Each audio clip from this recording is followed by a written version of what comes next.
Ini juga fakta menarik yang harus diketahui bahwa hampir semua izin konsesi, baik itu kehutanan, pertambangan, perkebunan, ketika mereka mau operasional di lapangan harus menghadapi konflik karena kebun-kebun masyarakat, area-area masyarakat itu kemudian dikuasai atau ditunggangi oleh korporasi. Kita tahu Undang-Undang Cipta Kerja ini adalah korporasi banget untuk kepentingan investasi, untuk kepentingan kemudahan perizinan yang dimana itu bukan untuk rakyat, bukan untuk masyarakat adat. Jadi kita tahu dengan revisi Undang-Undang Kehutanan akan merujuk pada Undang-Undang Cipta Kerja, ini akan menyebabkan satu perencanaan utak-atik regulasi untuk kepentingan korporasi yang lebih besar. Dampaknya apa?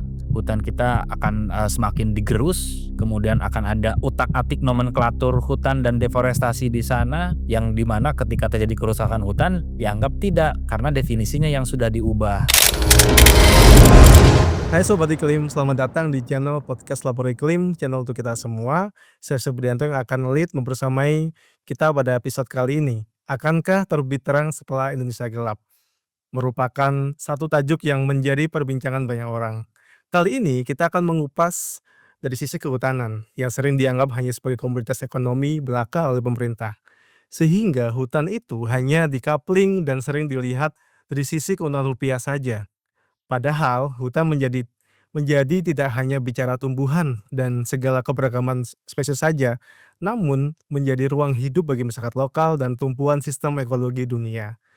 Nah, teringat Sobat Iklim pada tanggal 30 Desember 2024, Raja Juli Antoni, Menteri Kehutanan Indonesia, menyampaikan akan dialokasikan 20,6 juta hektar lahan hutan untuk mendukung program swasembada pangan dan energi. Jumlahnya sangat besar sekali tentunya. Agenda tersebut digunakan untuk mendukung program food estate, program tahun 98 yang dilakukan bahkan sebelumnya yang dilakukan oleh Presiden Soeharto saat itu. Nah, untuk membahas lebih dalam tentang kehutanan di Indonesia, kita bersama Anggi Putra Prayoga atau akrab kita panggil sebagai Mas Anggi, juru kampanye Forest Watch Indonesia. Halo Mas Anggi. Halo Bang, gimana kabarnya Bang? Sehat Bang? Kabar baik. Mas Anggi gimana? Sehat-sehat? Sehat, alhamdulillah. Oke. Kita sehat, hutan kita gimana Mas? Itu dia yang akan kita bahas ya. Oke. Nah, Mas Anggi, melihat, ke belakang ya, beberapa bulan terakhir Menteri Kehutanan kita, Prabowo juga sempat menyebutkan bahwa sawit adalah hutan. Banyak sekali hal-hal yang mungkin tidak, menggelitik ya untuk kita dalami juga saat ini. Nah, berangkat dari definisi hutan Mas Anggi, sebenarnya apa sih fungsi esensial hutan itu khususnya untuk lingkungan dan keberlanjutan di Indonesia sendiri ya, gitu Mas? Ya, jadi definisi hutan juga sebetulnya kita harus mendudukkan kembali ya, karena di definisi hutan kita yang saat ini itu mengesampingkan yang namanya proses-proses eh, kemanusiaan. Jadi masih menghilangkan atau meninggalkan bahwa yang terjadi hubungan timbal balik ekosistem itu dipengaruhi oleh manusianya gitu ya. Jadi saya pikir bahwa hubungan antara hutan dan manusia itu sangat erat, sangat penting. Kita tahu ada jutaan jiwa masyarakat adat yang sangat bergantung terhadap ekosistem hutan. Jadi saya pikir kita harus kembali pada definisi hutan yang memasukkan hubungan timbal balik proses kemanusiaan yang ada di sana, yang tentu juga sebetulnya dari situ kita bisa tahu fungsi hutan, bahwa fungsi hutan ada sangat beragam. Hutan sendiri sebetulnya didefinisikan sebagai biodiversitas, keanekaragaman hayati, bukan monokultur atau tanaman sejenis seperti perkebunan atau hutan tanaman industri atau tanaman energi begitu ya. Jadi hutan kita definisikan sebagai tanaman yang beragam. Ada banyak biodiversitas, kemudian ada banyak tanaman-tanaman dengan fungsi-fungsinya, ada sebagai apotek hidup, tanaman pangan, juga termasuk juga sumber energi yang berkelanjutan itu berasal dari hutan. Jadi saya pikir fungsi hutan ini sangat luas sekali. Ya, setuju Mas, saya juga sempat membaca bahwa memang Indonesia juga menjadi salah satu negara dengan jumlah kawasan hutan yang besar ya, dan mendukung juga dalam konteks perubahan iklim pun kita punya peran besar.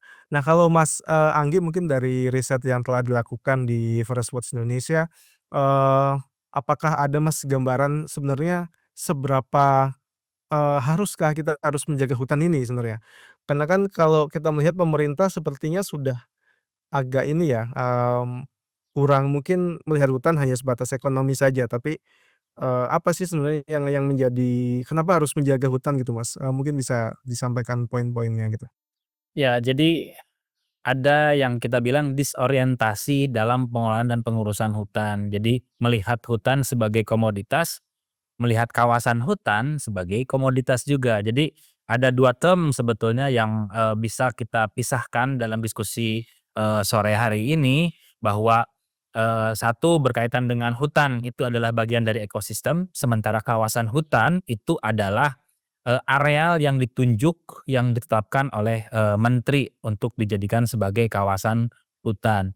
Jadi FWI sendiri, menganalisis sisa hutan Indonesia ada sekitar 90 juta hektar, tetapi KLHK, sudah mengklaim menetapkan areal Indonesia ini sebanyak 106 juta hektar itu menjadi kawasan hutan. Jadi memang tidak semua kawasan hutan itu berhutan dan tidak semua, hutan itu berada di dalam kawasan hutan. Jadi ada banyak sekali term yang membuat publik ini menjadi, bingung ya.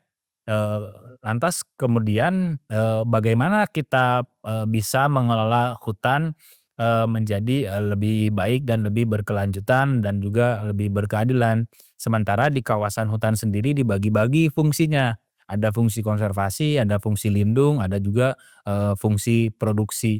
Nah, fungsi produksi ini ya, yang, tidak sedikit juga hutan alam yang berada di fungsi produksi, yang difungsikan untuk dimanfaatkan kayunya, artinya untuk dieksploitasi, artinya ketika hutan alam berada di hutan produksi berarti ini bagian dari deforestasi yang direncanakan. Bahkan sampai pada titik deforestasi yang direncanakan ya? Ada kesengajaan nih, Mas, ya? Sebenarnya apa sih, Ya. Mas, yang terjadi gitu kalau kita melihat pada agenda 20-an juta hektar ya, yang akan dialokasikan untuk swasembada pangan, energi, dan air, dan segala macam bentuknya itu, Mas Anggi melihat itu apa yang terjadi sebenarnya? Apakah kesengajaan atau memaksakan kita harus mengalihfungsikan lahan hutan kita menjadi monokultur tadi, Mas? Boleh, Mas, Iya, jadi kebijakan 20 juta hektar untuk kemandirian, pangan dan ketahanan energi ya, saya pikir itu adalah satu kebijakan yang, keliru. Kenapa? Karena satu, ditentukan di atas meja menteri. Yang kedua, ditunjuk lokasinya oleh menteri juga di atas meja menteri. Jadi semuanya dilakukan di atas meja menteri, tapi ketika implementasi di lapangan, ini yang kemudian muncul banyak sekali permasalahan, muncul banyak sekali, konflik. Wajar juga kalau ternyata ketika mau diimplementasikan masyarakat menolak, karena apa?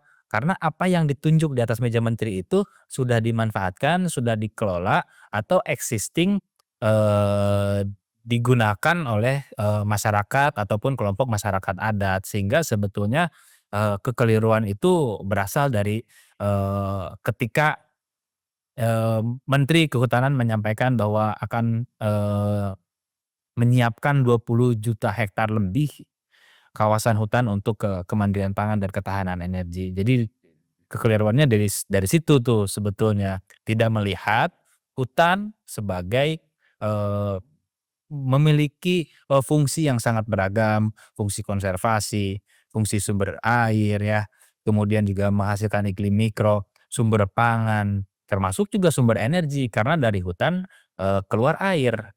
Air yang terus mengalir, ketika hutannya dirusak maka sumber air pun, tidak akan, bagus begitu ya.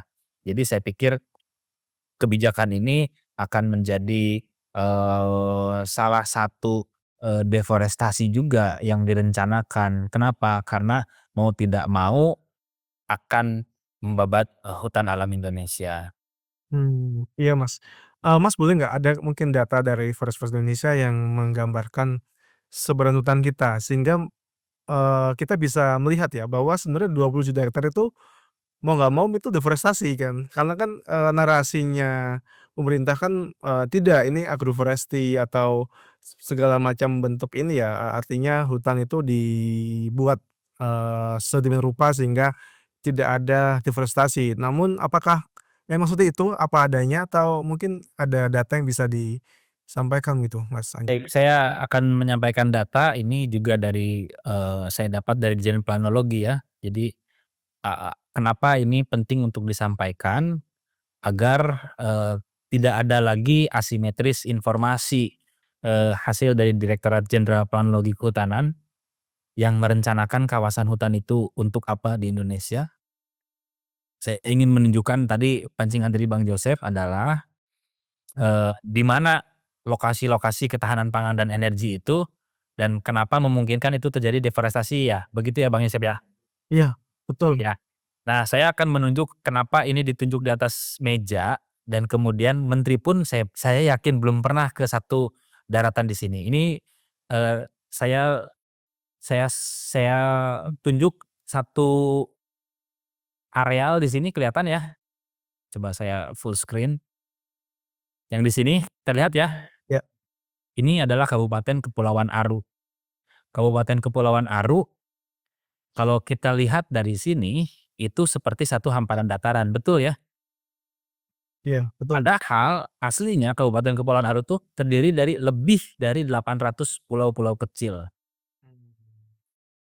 Inilah salah satu kekeliruan ketika kita menunjuk satu proyek besar, di atas meja tanpa dilakukan atau bukan dilakukan, menentukan itu dari, bawah, dari tapak dengan cara bertanya ke masyarakat, dengan tanya apakah ini cocok untuk dilakukan agroforestry atau tidak? Kemudian apakah ini akan merusak sumber-sumber penghidupan mereka? Jadi prinsip-prinsip yang dikatakan FPIC atau Empat Tapa itu berjalan. Nah, kalau seperti ini yang dihasilkan oleh Dirjen Planologi Kementerian Kehutanan, ini akan sangat memungkinkan terjadinya masalah baru dengan menghasilkan konflik-konflik baru, konflik-konflik agraria. Jadi ini seakan-akan ruang atau lahan yang kosong kemudian akan dijalankan atau dimasukkan proyek, ketahanan pangan dan energi. Yang jelas ini akan berbenturan dengan, modal sosial atau, budaya sosial yang ada, di lokasi tersebut. Di Kabupaten Kepulauan Aru mereka sudah, punya, ketahanan pangan, dan energi sendiri di sana. Mereka, memanfaatkan, tanaman sagu, kemudian, ketika mereka tidak bisa masuk ke hutan mereka, pergi ke laut dengan mencari ikan, mengumpulkan kerang-kerangan dan kepiting dan lain sebagainya. Mereka masyarakat adat yang jauh dari teknologi, tapi mereka memiliki pengetahuan untuk mengelola sumber daya alam. Mereka sudah berdaulat bahkan secara pangan. Eee, jadi saya pikir intervensi apa yang akan diturunkan ke tingkat tapak itu justru berpotensi mengubah atau, merusak, kultur yang ada di level masyarakat, gitu Bang Yosep. Nah, iya Mas, ini menarik ya. Artinya apakah program proyek pemerintah terkait kehutanan ini sebenarnya untuk siapa gitu ya? Kalau tadi kan Mas Anggi menyampaikan bahwa masyarakat adat sudah berdaya dalam hal pangan, energi, mereka udah bisa hidup ya ribuan tahun bahkan mungkin sebelum ada republik ini sudah ada mereka gitu. Betul. Lantas nih sebenarnya kalau Mas Anggi lihat program ini buat siapa gitu ya? Kalau sebenarnya masyarakat sudah oke gitu ya dengan kondisinya gitu. Iya, jadi kalau kita lihat dari slide yang disampaikan oleh, Dirjen, ada beberapa. Ini penting nih. Sini saya akan sorot yang di sini ya, yang PBPH 4,5 juta hektar. Oke. PBPH itu adalah konsesi-konsesi, kehutanan, bisa itu HPH, bisa itu HTI, di mana yang memiliki, konsesi ini adalah korporasi perusahaan. Terus yang kedua, ini 10,23 juta hektar, belum izin. Artinya di sini akan dibebani izin, di mana izin itu memang untuk korporasi atau perusahaan-perusahaan besar yang secara kapasitas, secara modal, secara akses itu dimiliki oleh mereka. Nah, kemudian di sini ada, perhutanan, sosial. Kita tahu juga bahwa perhutanan sosial itu tidak baik-baik saja. Banyak perhutanan-perhutanan sosial yang ditunggangi oleh korporasi-korporasi besar, bahkan perhutanan sosial banyak yang tidak aktif. Banyak yang, kemudian, preferensi mereka bukan ke tanaman hutan, malah ke tanaman sawit. Nah, jadi kita bisa lihat dari, apa yang direncanakan oleh, Kementerian Kehutanan melalui Dirjen Planologi, memang 20 juta hektar itu untuk korporasi, bukan untuk rakyat. Tanpa proses bertanya apa yang rakyat butuhkan, tanpa proses bertanya di mana lokasi untuk membangun ketahanan pangan Republik Indonesia ini gitu ya, langsung ditentukan di atas meja, yang itu yang saya pikir itu memungkinkan atau sangat berpotensi sekali terjadinya, konflik atau permasalahan-permasalahan di tingkat tapak. Begitu Bang Yosep. Kabarnya memang menyedihkan, Mas. Saya gini, saya tuh berpikir bahwa, 20,6 gitu ya, tadi kan 10 jutaan hektar itu memang belum belum berizin, yang itu hanya masuk akal apabila dikerjakan oleh, sebuah perusahaan ya. Kalau tingkat lokal kayaknya nggak akan mumpuni, karena masyarakat juga punya keterbatasan alat dan modal gitu ya. Dan memang artinya, akan ada perubahan drastis ya dalam hidup masyarakat, budaya lokal juga mungkin akan hilang, dan yang paling apa tuh, membuat membuat kita sedih adalah, mereka dipaksa untuk berubah ya, dari budaya mereka gitu yang sudah menghidupi mereka ribuan tahun. Nah, sebenarnya kalau melihat dalam kacamata pengelolaan hutan nasional saat ini, Mas Anggi melihat, sebenarnya sejak kapan sih kita itu, eee, mulai melihat hutan itu sebagai komoditas? Atau mungkin Mas Anggi lihat dari sejak awal republik kita ada, hutan sudah dianggap hanya rupiah gitu, Mas? Ya bahkan, eee, ketika,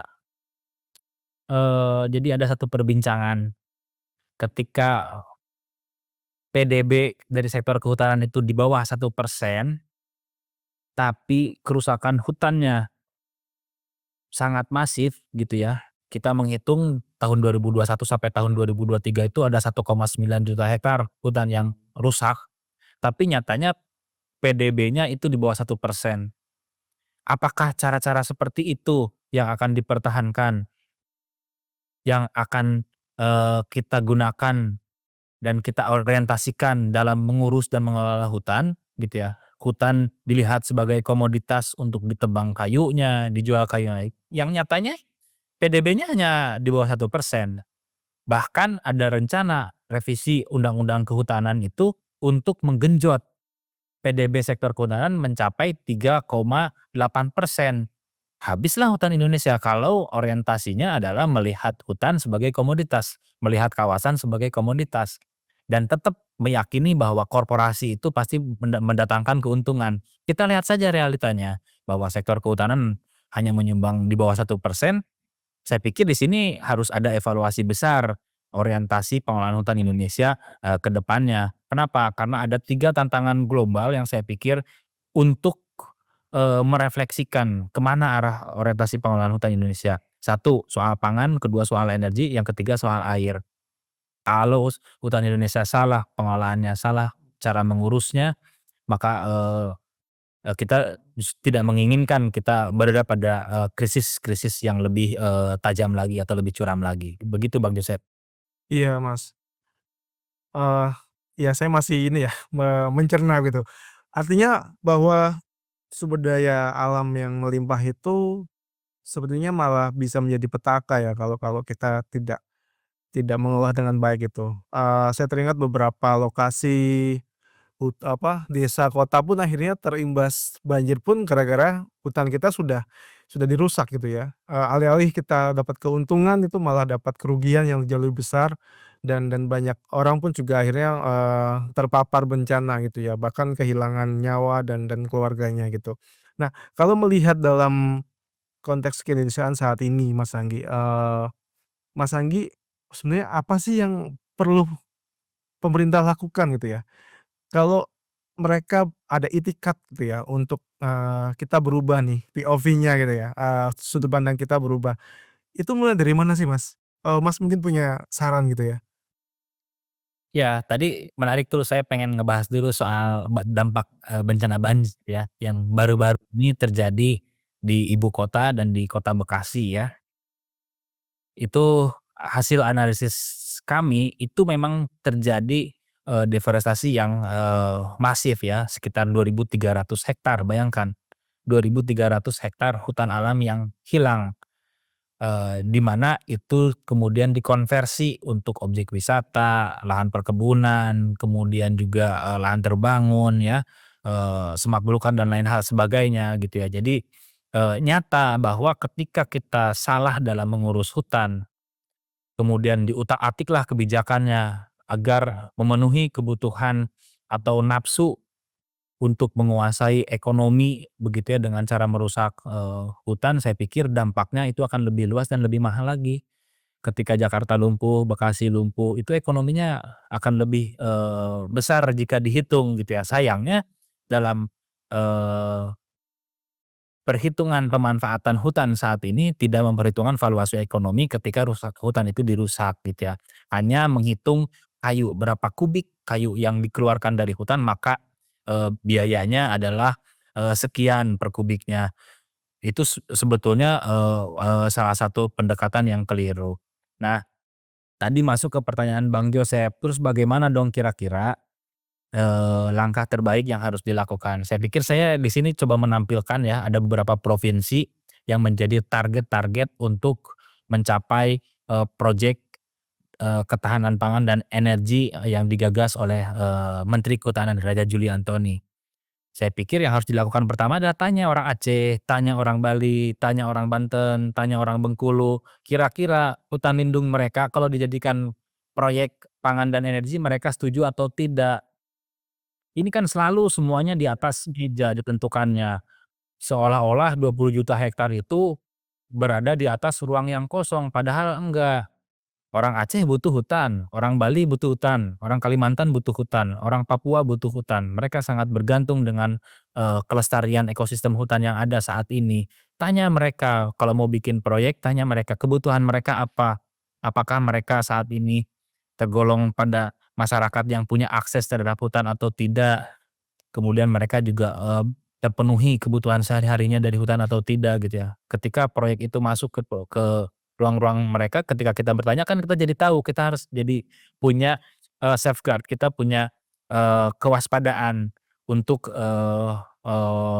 mengintervensi ekosistem hutan yang ada, apakah dikonversi atau dilestarikan gitu ya. Nah ini tidak, semua ditentukan di atas meja, maka ada banyak permasalahan yang timbul, konflik timbul begitu ya, kemudian modal sosialnya lebih tinggi yang dikeluarkan.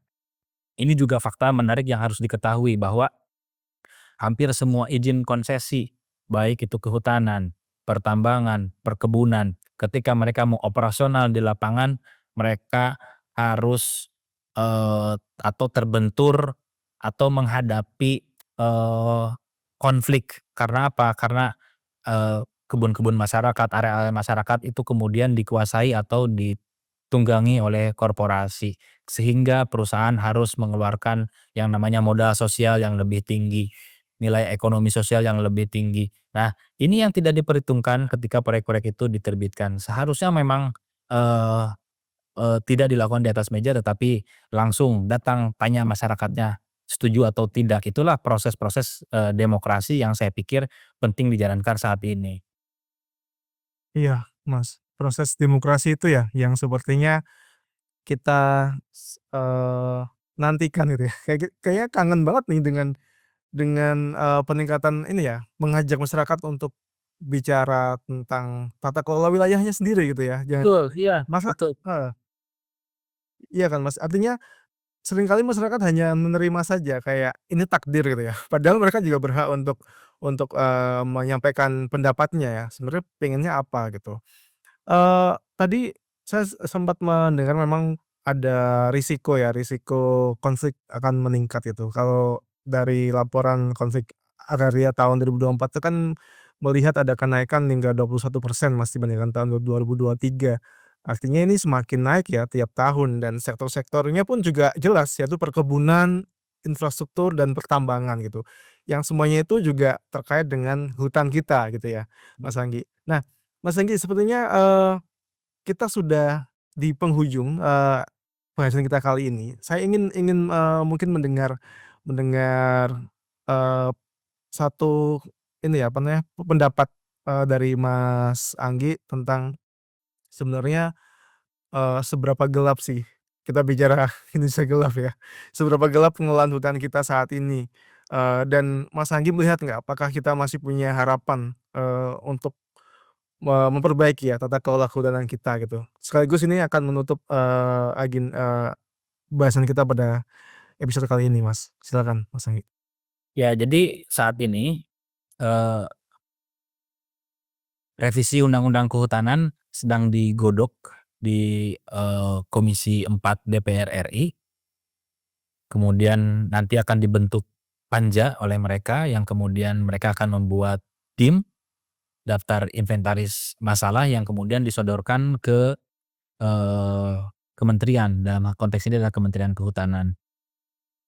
Kita tahu untuk menjalankan, berbagai macam proyek ya, bukan hanya proyek 20 juta hektar soal pangan dan energi, bahkan termasuk juga PSN, proyek-proyek, kerusakan sumber daya alam lainnya ya, tambang di pulau kecil, di pesisir, di, ruang-ruang hidup masyarakat adat, itu pintu masuknya adalah regulasi, dan regulasi yang saat ini sedang digodok untuk memfasilitasi semua proyek-proyek destruktif itu adalah dengan merevisi Undang-Undang Kehutanan. Kenapa Undang-Undang Kehutanan menjadi penting? Karena, eee, revisi Undang-Undang Kehutanan menjadi salah satu pintu masuk ketika, Undang-Undang Cipta Kerja, telah disahkan. Nanti ada proses penyetaraan, ada proses penyesuaian.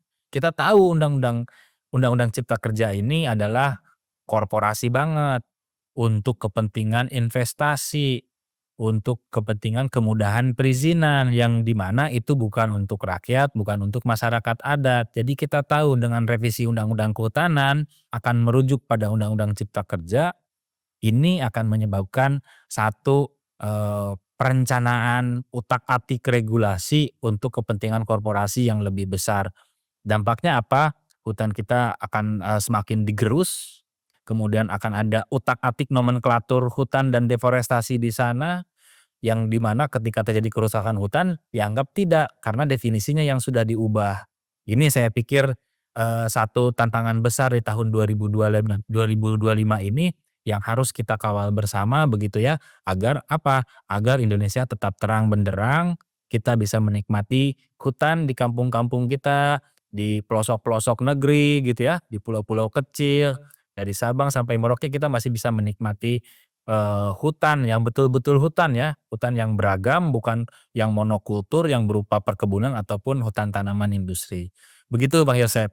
Nah ini menarik, Mas. Saya jadi nambah lagi satu lagi. Kita harus ngapain nih Mas, sebagai masyarakat atau sebagai anak muda tuh yang sedang concern soal isu-isu kebijakan publik terkait kehutanan dan sumber daya alam lainnya. Kita berisik boleh nggak sih Mas sebenarnya? Ya, kemarin saya ketemu dengan, perwakilan dari Komisi 4 ya, dari, saya pikir, eee kita harus menantang mereka. Katanya mereka itu, tidak apa-apa dikritik, katanya mereka itu senang dengan masukan, mereka menerima dengan masukan, menerima dengan segala, macam intervensi gitu ya. Saya pikir kita harus menantang mereka, membuktikan perkataan mereka bahwa satu, proses transparansi soal utak-atik regulasi ini berjalan, dengan, sangat terbuka yang kemudian memungkinkan adanya partisipasi dari masyarakat. Jadi saya pikir juga, eee, contoh misalkan gini ya, saya mau ngasih contoh aja, apakah di Jakarta, tidak ada kawasan hutan atau tidak perlu untuk mengurusi soal revisi Undang-Undang Kehutanan? Perlu, kenapa? Karena kalau hutan yang ada di puncak itu rusak, warga Jakarta yang kena banjir, yang kena dampaknya. Jadi penting juga warga Jakarta, warga ibu kota yang memang notabene jauh lah akses terhadap hutannya gitu ya. Penting juga untuk, memiliki, concern terhadap, regulasi undang-undang kehutanan ini yang sedang digodok oleh dewan. Jadi saya pikir kita tahu sendiri ketika kita apatis, kita tidak peduli, kita tidak, terlibat di dalamnya, kita yang menjadi dampak. Begitu Pak Oke, Ihsan. menarik banget, Mas Anggi. Terima kasih banyak Mas Anggi atas penjelasannya, atas paparan yang lugas dan clear ya. Artinya kita berangkat dalam dalam apa, kebijakan situasi yang memang butuh kita aktif juga ya Mas Anggi ya, sebagai masyarakat, sebagai anak muda ya di Indonesia. Ya, thank you banget Mas Anggi, kita akan ketemu lagi di kesempatan lain. Siap. Dan Sobat Iklim jangan lupa untuk subscribe, like, dan komen channel kita yang akan selalu hadir membahas tentang isu-isu yang relevan terkait lingkungan perubahan iklim dalam konteks kebijakan publik dan hak asasi manusia. Saya Supriyanto undur diri, kita ketemu lagi di episode selanjutnya, sampai jumpa.